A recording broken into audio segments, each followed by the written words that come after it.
Okay, we're going to continue. Can you see a projection, people? Can you see a projection? Yes, sir. Okay, can you confirm me? Is this being recorded? Yes. Isaac, is being recorded? I don't see the sign. That's what I'm asking. If anybody could confirm me that it's being recorded, please. Yes, it's recorded. Okay, thank you. So this is what we have to do. Okay, so we go from every element, from the local to the global. Then we form the global stiffness matrix. We impose boundary conditions and solve it. Right there, we have all this displacement in the global reference system. Now we go back for every element. In every element, we take the displacement of its joints, and we convert these values into the local reference system. And with the local reference system, we can calculate strains and stresses. Okay? Okay.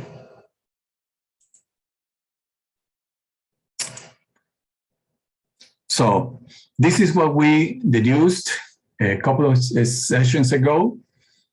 Remember, this is global, this is local. No hat, hat. So this is something that we know. These are the displacement of this joint. These are the displacement of this joint in the global reference system. We know cosine and sine, so we can do this multiplication and we can go on. After we know this, we know that if these points right now, see right now, this is the local. So if this point moves to the right, all of this will be in tension. And this is what we're saying. But we have to do this calculation in the local reference system. That's why we go from here to here, and from here we can calculate this. Now it's strain multiplied by joint modulus, that's the stress. Stress multiplied by the area, that's the force. This is internal force. Remember, when you do a cut, positive phase tension means positive. That's internal force. And that we have to do this for every element.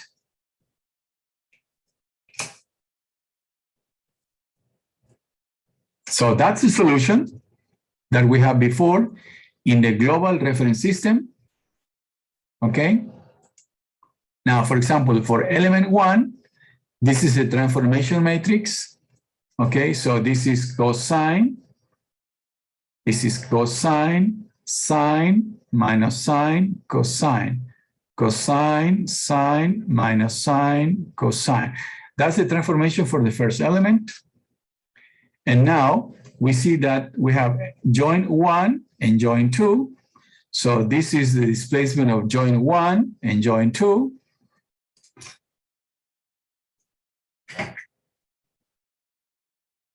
Okay, so we have, this is T, this is B. We multiply that, and that's the global reference system, the displacement in the global reference system. So what we're saying is that what we see here, okay, this is the local reference system. So this value here is the displacement of the second joint in this local reference system. So this value is equal to this. So this value is this. And this value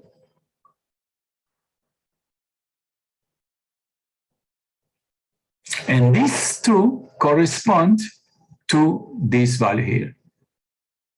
You see that this is 4 zeros and 3. So basically this is 0. So basically this joint moves to the right. This is what we're seeing here. This is D2. No hat, global. These are hat, local. So they correspond to this motion in the local X means that this element will be in tension. That's what we're looking for.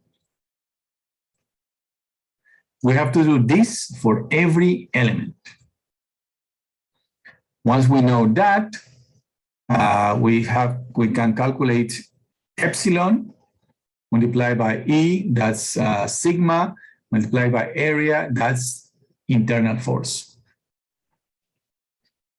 Questions about these, people? Questions about this?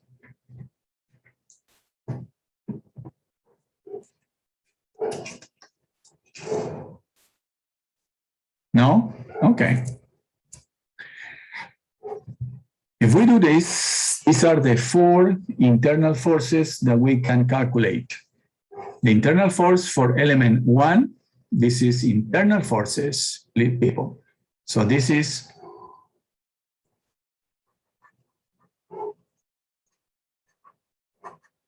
forces. So element 1 is in tension, element 2 is in compression. You see that this element, if you force this downward, this point tries to move downwards. And that's why this element is in compression. Element 4 probably is going to be in tension, yeah, positive. And element 3, you put this downwards, this is going to be in compression, that's in compression. Makes sense. Okay? But these are internal forces, internal forces. Now, here, for example, we can see the equilibrium of element 2. You see that this element, element 1, is in tension. Element 2 is in compression. And element 4 is also in tension. So if this is in compression, if we analyze this spin, if this is in tension, this means that it pulls and pushes. And this is what I'm going to show you here. And you see that these two, see?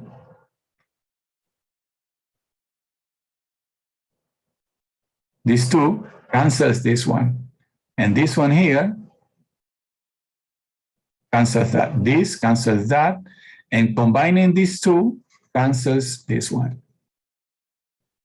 Remember that in that point, there was no external forces.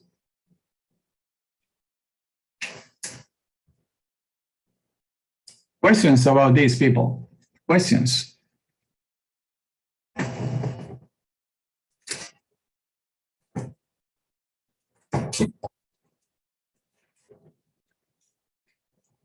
No? Okay.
Okay, now,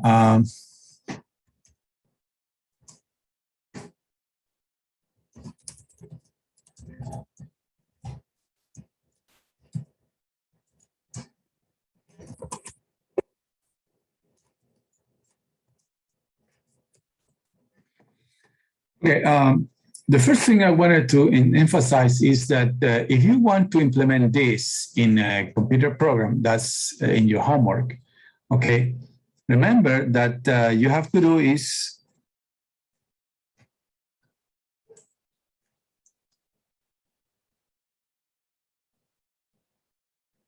to open a data file. And the question is, what data do we need to perform this? Tell me. So let's suppose that we have, in this example that we just completed, we have a vertical element like this.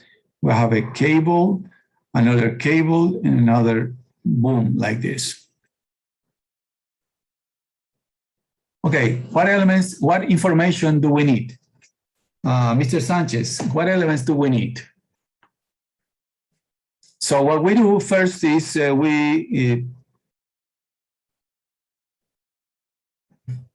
something like that. So we know that we're going to use, for this discretization, we're going to use 4 joints. Okay, Mr. Sanchez, what information do we need for this? No, Mr. Ortega? I think, sorry. Okay. You think? Go on, go on. External force. The connectivity. Doctor. Okay. Okay, first, okay, all of that we needed, but before that, we're going to include here a global reference system, like that. So you see immediately that in this case, we're going to need 4 joints. So we're going to need the number of joints.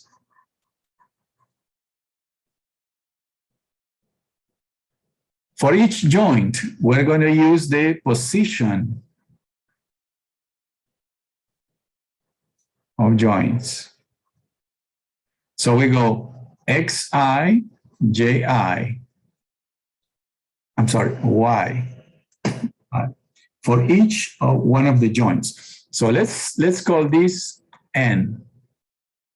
So I will go from 1 until n. So for every joint, we're going to need its position.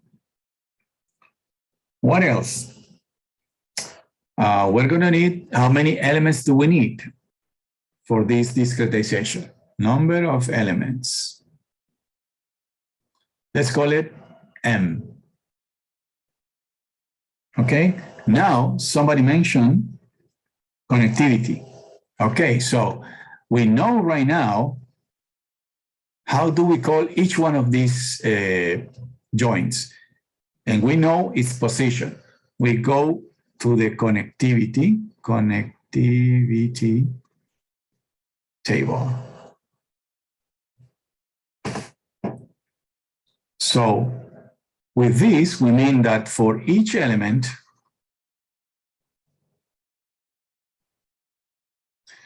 we have to know the first and the second joint. So we go, for each element, we have to know who is a joint 1 and who is joint 2. So K is going to be 1, 2 until M, which is the number of elements. Somebody said external forces. Okay, fine. So first we need to know the number of external forces. So we have to be careful because in this case, remember that we have components. So maybe we could split, and we consider that if you say that this is your force, and this is your force, there are going to be 2, even though if you combine them, we have 1 single in an inclined situation. But hopefully, probably it's easier if you consider that they are 2 and you input 2 values, 1 for each component. But that depends on you. Okay, so we need the number, okay? And for each one of them, its value. What else, people?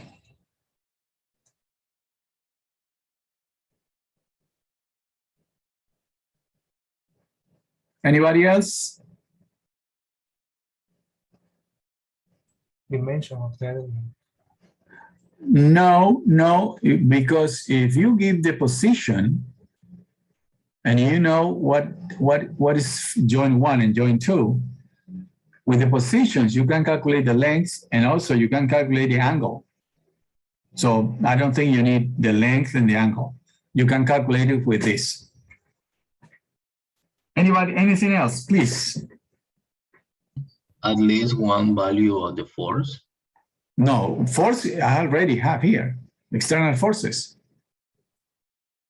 The condition. All The the what? forces are known. No, you simply, I'm saying that you have a certain number of external forces that you know. I'm not saying that you know everything, no, because you don't know the reactions. Just one single, for example, you're going to apply 5 forces. Okay, you know those 5 forces, but maybe you're going to have 100 joints. So you have to calculate the external forces in the other joints. Something else, people, we need something that we cannot live without. The values of area and E. Okay, but before that, come on, something that goes with external forces. It's what? System of reference. No, system reference is already here. External forces. Boundary condition. Boundary condition, yes. What do you mean by boundary conditions, Mr. Who said that? Leon. Where are you, Leon? In Guayaquil? In where? Guayaquil. Oh, okay. So boundary conditions. With these boundary conditions, remember that external forces are boundary conditions because that's what we call a natural boundary condition. But here, instead of that, let's call it geometric.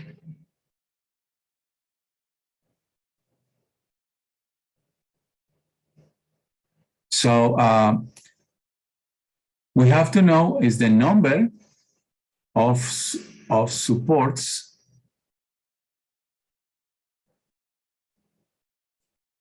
and the direction. Okay, because in some cases you can have, for example, a restriction in one direction but not in the other. For example, if you have something which is sliding, something like this. Okay, you can see that there is no motion in the X direction, but it can move in the Y direction. So you can say, if I have a joint here, I need to specify that I can restrict the direction, the motion in the X direction, but it can move in the Y direction. Okay, we continue with this on Thursday, and hopefully with this, you're going to start your homework. Okay, people? So is there no more question? Then I say I'll see you Thursday.